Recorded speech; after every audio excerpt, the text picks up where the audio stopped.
आउं ज़ाहिद आबड़ो पंहिंजे प्रोग्राम सूरत हाल सां गॾु पंहिंजे पैनलिस्ट ग़ुलाम नबी सुमरो साहब ऐं अनवर काज़ी साहब जिन सां गॾु नाज़रीन अॼु असां कोशिशि कंदासीं त पाकिस्तान जी जेका सियासी सरगर्मी आहे ऐं पाकिस्तान जे सियासी मैदान में जेका हलचल मतल आहे उन जे बारे में ॻाल्हायूं।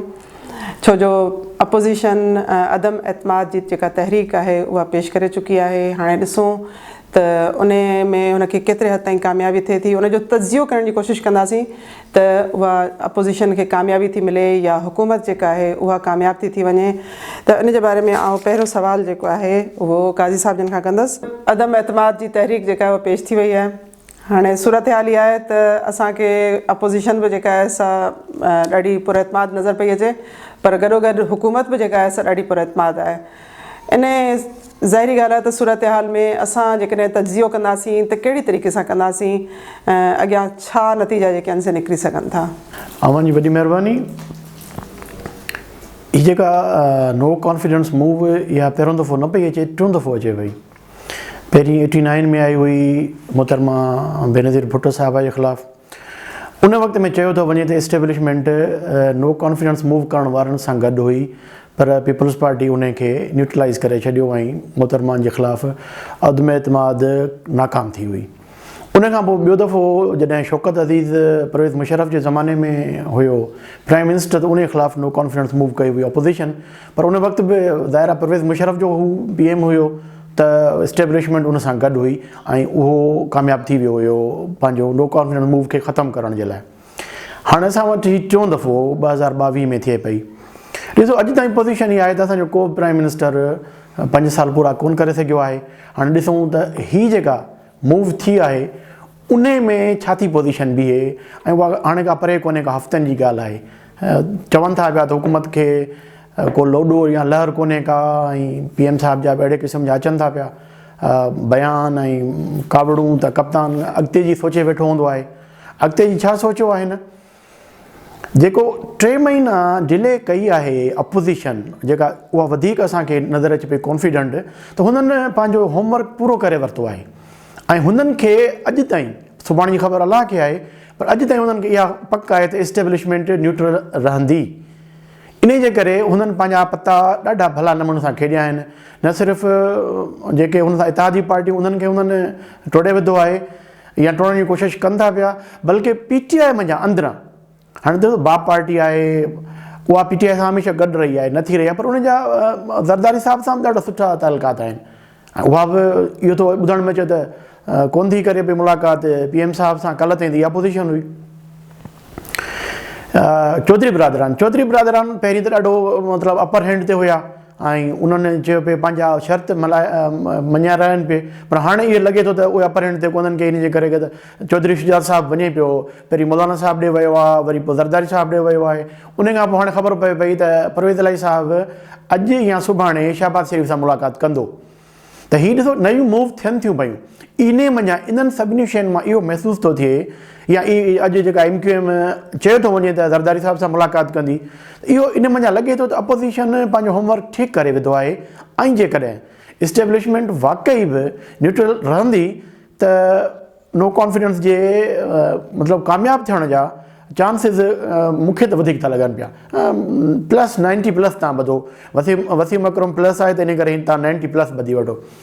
बाक़ी रहे थो त हुकूमत छो कॉन्फिडेंट आहे। साहिरा ॾिसो PM आहे, उन वटि 100 तरीक़ा आहिनि इन खे नाकाम करण जे लाइ। पावर आहे, उन वटि पैसो आहे। पैसे जी ॻाल्हि जॾहिं हू बार बार करे थो पियो त 20 करोड़ असांजे MNAs खे ॾिना अथनि ऐं मूं उन्हनि खे चयो आहे त तव्हां वठी छॾियो, माना पैसा ऑफर थी आहे 20 करोड़ जी। त पोइ जेकॾहिं अपोज़िशन 20 करोड़ ॾेई सघे थी, त पोइ जॾहिं हीअ चवनि था पिया त असां 5 MNAs अपोज़िशन जा पाण सां मिलाया आहिनि, त पोइ उन्हनि खे छा 30 करोड़ ॾींदा। हाणे कुझु सुवाल आहिनि। उन खां पोइ अचो वरी इन ॻाल्हि ते त हीअ जेको अॼुकल्ह, बल्कि अॼु खां वठी या कल्ह खां वठी इहा अचे पई त असां जेके PTI जे जेके आहिनि असांजा MNAs उनखे असां न आणींदासीं असेंबली में। जंहिं ॾींहुं मूव थींदी आहे ऐं उन ते इहा वोटिंग थींदी त PTI जो हिकु या ॿ माण्हू ईंदा ऐं बाक़ी असां PTI जे मेंबरनि खे किथे न किथे क़ाबू कंदासीं। ऐं जेकॾहिं को PTI मेंबर अचे थो त उन खां असांजो स्पीकर वोट न वठंदो ऐं उन जे लाइ असांजी अची वेंदी रेफरेंस अची वेंदो त हीउ ना हलाए ऐं फ्लोर क्रॉसिंग थो करे पियो। हाणे हीअ कुझु एम्बिक्विटीज़ आहिनि जेके मुख़्तलिफ़ जेके आहिनि असांजा लॉ जा ॼाणू उहे इन खे क्लियर कंदा त 2-4 ॾींहंनि में ख़बर पइजी वेंदी। पर लॻे नथो त को हिन जी हिन दफ़े हाणे हिन दफ़े मूंखे अजीब थो लॻे 2 दफ़ा नो कॉन्फिडेंस नाकाम थी आहे पर हीअ अलाए छो थो मूंखे लॻे त इहा कामयाबु थियणु वञे पई। हाणे इहो हफ़्तनि जो खेल आहे। सुमरो साहब, हाणे तव्हां खां मुंहिंजो सुवालु आहे त वज़ीर आज़म त बार बार पंहिंजी तक़रीरुनि में इहो ऐलान पियो करे त असां अदम एतमाद खे नाकाम कंदासीं ऐं कामयाबी असांखे मिलंदी, उन खां पोइ ऐं अञा वधीक ख़तरनाक थी वेंदसि। ऐं जिथे जिथे उहो तक़रीर करे थो उन में उन जी तक़रीरुनि में उन जी ॿोली में उन जे लहजे में उन जे रवैये में असांखे जेको आहे सो सख़्ती ऐं कावड़ ऐं उन खां अलावा इंतिहा पसंदी जो अंसर जेको आहे उहो इलाही नुमायां थो नज़र अचे। इन्हनि सभिनी शयुनि खे जॾहिं उनखे यकीन बि आहे त हू कामयाबु थींदो, उन खां पोइ जेकॾहिं असां चऊं त इहो सभु कुझु असांखे नज़र पियो अचे त तव्हां उनखे कीअं कॉम्प्रीहेंड कंदव? जीअं त वज़ीर आज़म इमरान ख़ान साहिब खे जी हुकूमत खे 4 साल थिया आहिनि ऐं हीअ हुकूमत पंहिंजे 4थे साल में आहे।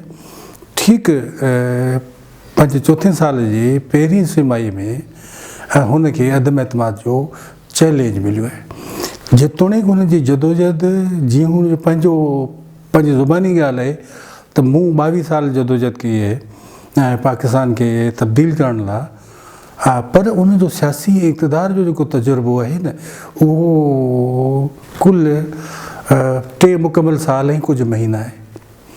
त उन में जॾहिं हुनखे जॾहिं आंदो पियो वियो तॾहिं हू सभिनी सियासी जमायतुनि ते हुनखे सबक़त हुई ऐं नौजवान माण्हुनि में बि हू तमामु घणो मक़बूल हो ऐं पाकिस्तान जे पढ़ियल ॻाढ़ियल माण्हुनि में बि घणो मक़बूल हो ऐं परॾेह रहंदड़ पाकिस्तानी जेके हुआ उहे बि उमेदु करे रहिया हुआ त पाकिस्तान बहितरी जे तरफ़ वञी हलियो वेंदो जेकॾहिं वज़ीर आज़म साहिब खे इक़्तिदार मिलियो। पर थियो ईअं आहे त वज़ीर आज़म जो जेको इक़्तिदार आहे उन पाकिस्तान जी जेका माशी तरक़ी वग़ैरह ज़री तरक़ी ऐं सनअती तरक़ियूं या जेके बि तरक़ियूं आहिनि ग्रोथ है ही आहे उन में को कारनामो सर अंजाम कोन ॾिनो आहे। पोइ वरी पॉलिटिकली जेको माना वज़ीर आज़म साहिब जो प्रॉब्लम इहो आहे त वज़ीर आज़म साहिब खे बाक़ी सियासी पार्टियुनि सां गॾु हलणु नथो अचे। हुन अपोज़िशन सां शुरू खां वठी जेको रस्तो अख़्तियार कयो उहे ई माना जेका कंटेनर ते हुनजी तकीद हूंदी हुई त आऊं तव्हांखे टंगे छॾींदुसि, आऊं तव्हांखे हीअं करे छॾींदुसि, आऊं तव्हांजा AC लाहे छॾींदुसि, या हाणे त बंदूक जी ॻाल्हि कई आहे ज़रदारी साहिब जे लाइ त तव्हां मुंहिंजे निशाने ते आहियो। इहो मुनासिबु कोन थो लॻे। इहा ॻाल्हि हिकिड़े मायूस माण्हू जी आहे, हिकिड़े मायूस सियासतदान जी आहे, हिकिड़े मायूस वज़ीर आज़म जी आहे त हू जॾहिं हुनखे त आराम सां डिप्लोमेटिक तरीक़े सां पंहिंजा टारगेट ऐं पंहिंजी अदम एतमादी तरीक़े नाकाम बनाइण जे लाइ हुनखे नरम थियणु घुरिबो हो। पर हू शुरू खां ई वठी तव्हां ॾिठो हूंदो त पंहिंजो हिकिड़ो नैरेटिव थो रखे, हिकिड़ो बयाने थो रखे, उन बयानी तां वठियो कोन्हे। ऐं अपोज़िशन जूं 9 जमायतूं जॾहिं उन जे ख़िलाफ़ु तहरीक अदम एतमाद में आयूं आहिनि त उन खां पोइ छाकाणि जो वज़ीर आज़म साहिब खे इहो महसूसु थी रहियो आहे त इक़्तिदार तां हुनजी गिरफ़्त शायदि कमज़ोर थी वञे या इक़्तिदार हुन जे हथनि मां छॾाइजी हलियो वञे, उन करे थी सघे थो त हू मायूसी मां गुस्से में अची रहियो आहे। ऐं इवन माना हुन मुल्क ते ॻाल्हायो आहे, मुल्क जे सियासतदाननि ते ॻाल्हायो आहे, पर आलमी मामलनि ते बि हुन जलसनि में ॻाल्हाइणु शुरू कयो आहे जेको मुनासिबु कोन्हे। ऐं हिकिड़े मुल्क जे वज़ीर आज़म खे पंहिंजा डिप्लोमेटिक कार्ड्स जेके आहिनि न उहे पंहिंजे सीने सां लॻाइणु घुरिजनि। इहो न आहे त हू तव्हां 300 माण्हू या 500 माण्हू या 5000 जी मैल्से में कयो आहे। या वरी पोइ कल्ह वरी उनजी माना हल्की फुल्की तरतीब बि कई हुअसि त मूं यूरोपीय यूनियन खे कोन चयो आहे। हाणे ताईं जॾहिं ताईं मतिलबु माना पंहिंजे सॼी स्ट्रेटजी में जेका तव्हांजी मुल्क लाइ आहे ऐं तव्हांजा जेके बैन अल-अक़वामी तालुकात आहिनि उन में अव्हां एतिरा तकिड़ा आहियो जो जॾहिं हिकिड़े ॾींहुं ॻाल्हायो था ऐं ॿिए ॾींहुं तरदीद था करियो त पोइ इन मां इहो लॻे थो त तव्हां मायूस बि आहियो ऐं नाउमीद बि आहियो ऐं गुस्से में बि आहियो ऐं लॻे थो त तव्हां रांदि हाराए रहिया आहियो। कारी साहब, हिन वक़्तु जेका सियासी सूरत हाल पाकिस्तान में आहे या जेका ईअं चऊं त अदम एतमाद जे अचण खां पहिरीं बिलावल भुट्टो ज़रदारी लॉन्ग मार्च शुरू कयो ऐं पीपल्स पार्टी जेका पंजाब में एतिरी घणी ख़ासि मक़बूलियत न पई रखे, पर हींअर असां ॾिसूं पिया त पीपल्स पार्टी जी लॉन्ग मार्च खां पोइ जेका पोज़ीशन आहे उहा काफ़ी मज़बूत नज़र पई अचे न पूरे पाकिस्तान में। इन सॼी सूरत हाल में जॾहिं पीपल्स पार्टी खे कामयाबी मिले पई ऐं जेकॾहिं असीं सोचूं त मुस्तक़बिल में पीपी कामयाबु थी वञे काफ़ी हद ताईं वफ़ाक़ ताईं, त उन जा असरात पॉलिटिकली सिंध ते कहिड़ा पवंदा? बिल्कुलु, पीपल्स पार्टी खे सभ खां पहिरीं जेका मोट मिली घणी उहा पंजाब खां मिली हुई ऐं पंजाब में उन वक़्त में जॾहिं 70s में इलेक्शन थी हुई त उहे माण्हू बिल्कुलु वीचारा जेके रेडी हलाईंदा हुया, नंढी होटल हलाईंदा हुया, नंढो दुकान हलाईंदा हुया, उहे उन वक़्त में MPs थिया हुया। पोइ इहो वक़्तु गुज़रंदो रहियो। वरी जॾहिं 88 में मुहतरमा आई त तव्हां ॾिसो त पंजाब मंझां हुन तमामु घणियूं सीटूं खयूं हुयूं। पोइ 2 ॾींहं खां पोइ वरी इलेक्शन हुई सूबाई असेंबली जी ऐं उन में वरी पोइ इंजीनियरिंग करे ऐं नवाज़ शरीफ़ खे सीटूं वधीक ॾिनियूं वयूं। मतिलबु उन वक़्त में जेका IJI हुई या का अहिड़ी नालो ॿियो पियो 90 में IJI ठही, ठीकु आहे। अच्छा, 90 में त टोटली हिननि खे बेक कयो वियो ॼाणी वाणी। वरी तव्हां ॾिसो 93 में या इवन 97 में, वरी तव्हां अची वञो 2002 में। 2002 में peoples party G strong position हुई। मतिलबु हिकिड़ो पेट्रियाटिक ठाहिण खां पोइ बि मुशरफ पंहिंजे जेको जमाली साहब हुयो PM कराए वई त उनखे सिर्फ़ु हिकिड़े वोट तां PM कराए वई, इवन पीपल्स पार्टी मां पेट्रियाट ठाहिण जे बावजूदि। त वरी 2008 में हा इहा त हाणे शहादत हुई मोहतरमा जी, त उनजो हिकिड़ो वॾो असरु हुयो। उन में पीपल्स पार्टी बि पंजाब में बि मतिलबु ओवरवेलमिंग त कोन हुई, पर ठीकु सीटूं खयूं हुयूं। 2008 खां 2013 ताईं पीपल्स पार्टी हुकूमत रही, मथे बि रही, पर पंजाब उनखे उन वक़्त में बि न मिली सघियो एज़ अ प्रोविंस।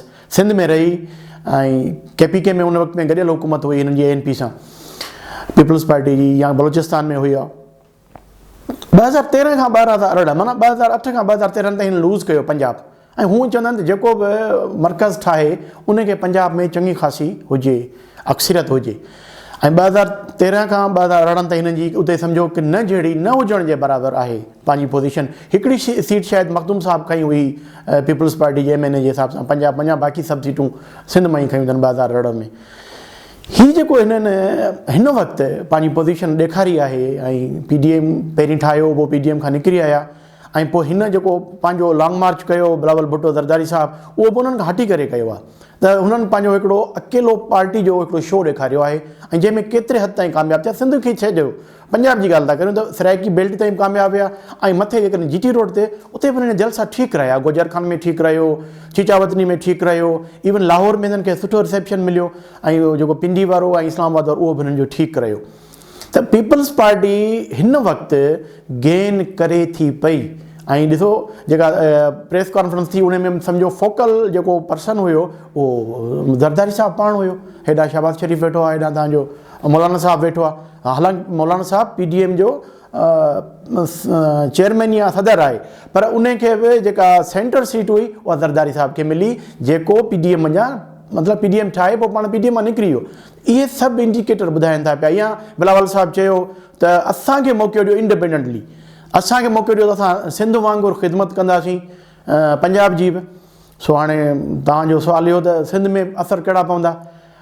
सिंध ते मतिलबु 15 सालनि खां जेका हुकूमत हले पई ऐं हिन वक़्त ताईं जेका तरक़ी थी आहे उन जी कंटिन्यूटी हूंदी, उहा जेकॾहिं बहितरु आहे ऐं तव्हां या आवाम सम्झे पियो, जेका मूंखे नज़र कोन थी अचे पई। त पंहिंजी तव्हां ॾिसो रोडनि रस्तनि जी हालति ॾिसो, तालीम जी हालति ॾिसो, माना 135 अरब रुपया तव्हांखे ॿाहिरां मिलिया आहिनि, पंहिंजा न ॿाहिरां मिलिया आहिनि। उहे तव्हां कीअं यूज़ कया आहिनि? पंहिंजे तइलीम जी हालति तव्हां ॾिसो पिया जेका सिंध जी आहे, कावड़ जी को जियालो साहब कावड़ न करे ऐं महिरबानी करे को जेकॾहिं तनक़ीद त करे त इख़लाक़ जे दायरे में करे पर वधीक उनजी मर्ज़ी आहे पर असांखे किथे बि तरक़ी नज़र त कोन थी अचे सिंध में न रोड रस्ता ख़राबु तव्हांजा अमन अमान ख़राबु तव्हांजो रोज़गार तव्हां वटि आहे कोन तइलीम जेका इंसान खे माना वधण जो बहितर खां बहितर थियण जो मौक़ो ॾींदी आहे उन में तव्हां 135 अरब ख़र्च करण जे बावजूदि ॿाहिरियां पंहिंजा छॾे ॾियो जेके तव्हांजा हर साल बजट माण्हू था पिया इहा पोज़ीशन बीहंदी ऐं छो त पीपल्स पार्टी नून लीग खे बि रोकींदी त न अचो तव्हां सिंध में ऐं हिन खे बिल्कुलु वाकओवर मिलंदो त हिननि खे हिते ॾिसो पंजाब जी पोज़ीशन इहा आहे त उते PTI आहे नून लीग आहे पीपल्स पार्टी खे जेतिरो हिसो मिलियो पर सिंध जी पोज़ीशन जेका ॿाहिराड़नि जी बीहंदी सिंध जे ॿाहिराड़नि में त उन्हनि वटि तव्हां ॾिसो केरु आहे जेको पीपल्स पार्टी जो हिन वक़्तु मुक़ाबिलो करे त हिन खे माना वरी बि ईअं सम्झो त वाकओवर मिलंदो सिंध में ऐं पंजाब में बि कुझु हिसो मिलंदो मर्कज़ में बि कुझु हिसो मिलंदो पीपल्स पार्टी पॉलिटिकली पावरफुल थी ईंदी सिंध जे माण्हू सां कहिड़ी हालत थी करे पई जेका 15 सालनि में कंदी उहा ईंदड़ 5 सालनि में बि कंदी तइलीम सिहत रोड रस्ता इहे बहितर कोन थींदा इहो असांजो सिंधी आवाम जो अलमियो हूंदो सुमरो साहब हाणे तव्हां काज़ी साहब जो मौक़िफ़ ॿुधो पीपल्स पार्टी जे बारे में त उनखे जेकॾहिं हिकिड़ी सुठी कामयाबी मिले थी त सिंध सां कहिड़ी सूरत वञी बीहंदी ऐं उहे ई जेके गुज़िरियल असां वटि 14 साल जेका सूरत रही आहे शायदि उहा ई साॻी क़ाइमु रहंदी इन जे लाइ असांजे सान्यावंद खे कहिड़ी हिकिड़ी स्ट्रेटजी ठाहिणु खपे कहिड़ी डिमांड करणु खपे त असांजी जेका पीपल्स पार्टी आहे पंहिंजे एजेंडा में कहिड़ियूं कहिड़ियूं शयूं शामिलु करे जंहिंसां असीं उनखे वोट ॾियूं असां वटि जेकॾहिं ॿी का मुतबादिल पार्टी कोन्हे त घटि में घटि असीं पीपल्स पार्टी खां का घुर करे सघूं था पंहिंजे वोट जे बदिले में उन खां तालीम जे लाइ तरक़ी जे लाइ का डिमांड त करे सघूं था उन जे बारे में तव्हां ॿुधायो त आम माण्हू पंहिंजी डिमांड कीअं रखे काज़ी साहिबु पंहिंजी ॻाल्हि इहा ख़तमु कई त पीपल्स पार्टी खे दरअसल हिकिड़ो नओं मौक़ो ऐं नई ज़िंदगी इन अदम एतमादी तारीख़ में एक्टिव पार्टिसिपेंट्स जे करे मिली आहे ऐं तव्हांजो सुवालु इहो आहे त असांखे सिंध जे अवाम खे ऐं पाकिस्तान जे अवाम खे कहिड़ा मुतालबा पीपल्स पार्टी खां करणु घुरिजनि ॿिन्ही ॻाल्हियुनि खे गंढियूं था त जॾहिं 25 जुलाई 2018 जे इंतिखाबात में तहरीक इंसाफ़ जी हुकूमत क़ाइमु थी त पाकिस्तान जे माण्हुनि खे कमाहुकू यकीन हो त तहरीक इंसाफ़ पंहिंजी परफॉर्मेंस सां पीपल्स पार्टी ऐं मुस्लिम लीग नवाज़ खे इरिलेवेंट करे छॾींदी आईंदा 20-30 साल पॉलिटिक्स मां ॿाहिरि कढी छॾींदी थियो ईअं त पंहिंजे पहिरियनि 3 मुकमल साल में चौथे साल में तहरीक इंसाफ़ जो जेको तरीक़ेकार रहियो हुकूमत जो ऐं तोणी हुनजो अपोज़िशन सां उन अपोज़िशन खे यकदमि ज़िंदगी ॾेई छॾी हाणे तव्हांजे सुवाल लाइ था अचूं त उहे पार्टियूं जेके माना आईंदा 10-15 साल इहो सम्झिबो हो त हीअ वरी साह न खणी सघंदियूं मुस्लिम लीग नवाज़ ऐं पीपल्स पार्टी उहे वरी नए सिरे सां मक़बूल थी वियूं असीं छाकाणि जो पीपल्स पार्टी सां सिंध जेके आहिनि उहा रिलेवेंट आहे पाकिस्तान बि उन सां रिलेवेंट आहे ख़ासि तौर ते असां त असांजा कहिड़ा मुतालबा हुजणु घुरिजनि पीपल्स पार्टी खां त साईं काज़ी साहिब बि ॻाल्हि करे वियो आहे त उन ॻाल्हि खे वरी बि था करियूं त सभिनी खां अहम मामिलो असां वटि तालीम आहे थोरा ॾींहं थिया आउं पंहिंजे ॻोठ वियुसि त उन स्कूल में आउं पढ़ियो आहियां 60s जे ॾहाके में 5 दर्जा ॾाढो बहितरीनु स्कूल हींअर मूं पुछियो त चयूं त उन्हनि स्कूलनि जो हाल कोन्हे उहे स्कूल जिन मां असीं पढ़ियासीं वरी अॻिते हली पिया ग्रेजुएट थियासीं त 100% माण्हुनि जो तालीम जो हक़ आहे न पाकिस्तान में पर लॻे थो त तालीम राडार ते ई कोन्हे रियासत पाकिस्तान जे